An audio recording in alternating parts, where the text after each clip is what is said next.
Hello, everyone. I'm Sarah Baumann, and I'm a staff writer for 1851 Franchise. Today, I'm excited to speak to our very own publisher, Nick Powills, about the most recent Alec Laffer report on state-level economic competitiveness and what the report means for the franchising community. Hi, Nick. Thanks for How joining are me. you? How are you? I'm doing really well. So just to kind of get us started, how does economic competitiveness impact the choices franchisors make when they are looking to establish target markets for growth? Yeah, unfortunately, it really doesn't when it should. Most franchisors, the analogy that I would give is they spin the globe and put their finger on it, and wherever it stops is where they say they're going to grow. Most franchisors take a shotgun approach, meaning wherever the prospect is that inquires, they will entertain that marketplace. So even though the data is quite amazing and it shows what markets does the dollar stretch a little bit farther, most franchisors unfortunately don't take a data stream like this to build their growth modeling. They will go more so wherever the landscape dictates they will go. Absolutely. So to kind of just expand on that, I mean, generally speaking, states that spend less and states that tax less experience higher growth rates than states that tax and spend more. So does that necessarily mean that franchises should be investing more in those markets? I mean, the insight would say yes, because already with a franchise owner, 5% of every dollar roughly is going away back to royalty to the franchisor. So if you can find gaps in the marketplace that make the dollar more valuable, then yeah, that should go into consideration on how you're building out your growth modeling. The dollar in Chicago versus the dollar in Tampa are vastly different. The size of a house in Tampa versus the size of a house in Chicago, vastly different for the same amount of money. So there's data points here that should give the franchise community the right tools to now go figure out where do they want to develop. Take Utah, for instance. It seems to be number one in the report year over year over year. Well, what does that mean? That means consumer happiness is higher. That means the dollar stretches farther.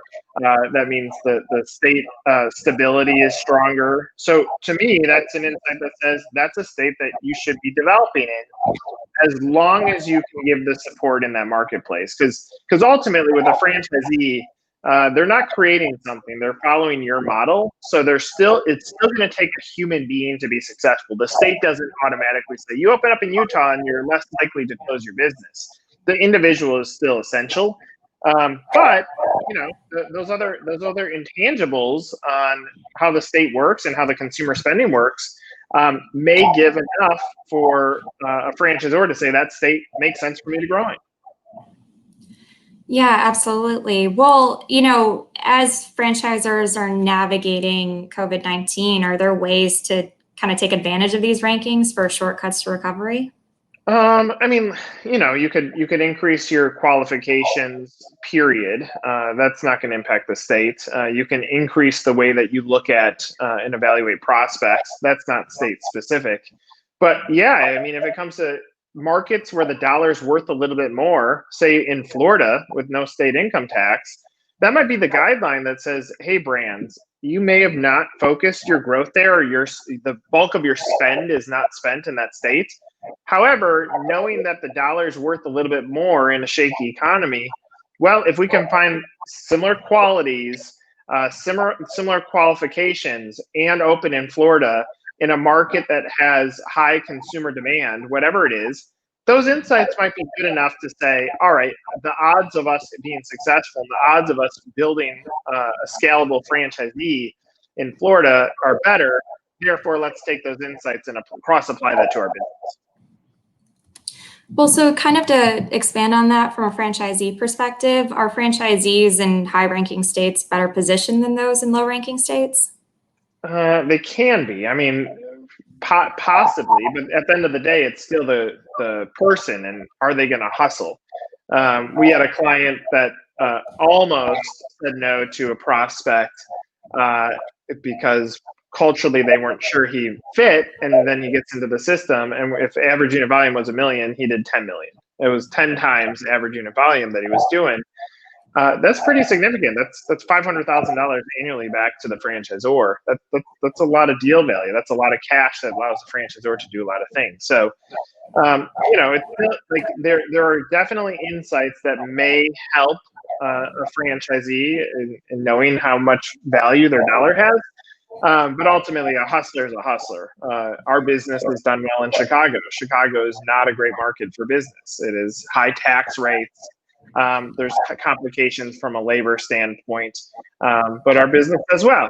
That's built on the hustle of our company. So it's definitely there as an indicator, but it's not the be all end all when it comes to data.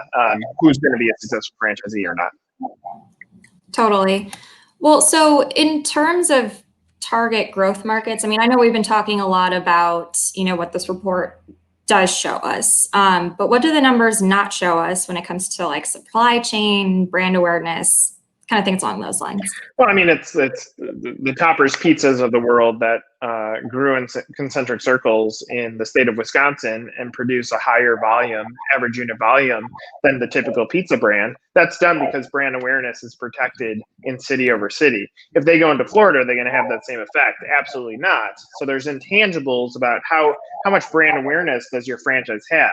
But if I'm Toppers Pizza, I may say, all right, when we decide to push the gas down on or push the pedal down on franchise development, then let's look at what states and surrounding states where we can support within a car ride are performing well from a state economic standpoint and a taxation standpoint and a home value standpoint and a consumer value standpoint. How's Minnesota doing? How's Iowa doing? How's Missouri doing? How's Kansas doing? How's Illinois doing? How's Indiana doing? How's Michigan doing? And that might help dictate to say, all right, I have $100,000 to spend on franchise development. Maybe if insert state is outperforming the others, I may spend more money in those states to try to attract the franchise owners that I want to get in front of, simply based on other intangibles. So it doesn't give you necessarily guidelines, because if Utah is number one, but you're based in Wisconsin, you're still going to have to spend a significant amount to build up brand awareness in Utah. So it's good data to have, and it's smart to look at. And obviously there's plenty of insights that you can pull from it. But the be all end all is still going to be, who are the people, how successful are your franchisees? Do they validate? Are they making money? Have you qualified them right? So there's other things that would go into that. Definitely. Well, just to kind of, I mean, obviously there's no, guidebook, I guess, that this report provides, but do you have any advice for franchisees who are, considering buying into a certain brand right now? I mean, one, now is the time to do your homework. Ask the question of how did you support your franchisees during COVID? Because in a time where a lot of businesses thought the world was ending, they needed the support of their franchisor. So that's one. Two, don't stop there. Go ask other franchisees, how did you feel supported during COVID? Because it's not necessarily just the franchisor's responsibility. You're a business owner. You need to support your own business. But those are intangibles or validators that make a big difference. And if I'm you as a franchisee, I'm also looking at complete categories. So if I decide that I want to buy a pizza brand, don't just stop at brand one. Start doing your homework to make sure you find the right fit. Look at total investment. Look how much they're investing in their unit size. Look at off-premise. Look at their marketing campaigns. There's a lot of things that go into a good franchise brand. So the whole point is do your homework and don't be afraid to ask the tough questions that help you get to yes, but also present you with potentially no, and be ready to ask the franchisor to give a counterpoint on any of the red flags that come up in your homework. Yeah, absolutely. And I think all of that's particularly important right now during COVID. So thank you so much for talking with me today. There's clearly a lot for franchisors to consider when expanding into new markets. So really appreciate your insights. Of course. Got it. Have a good one.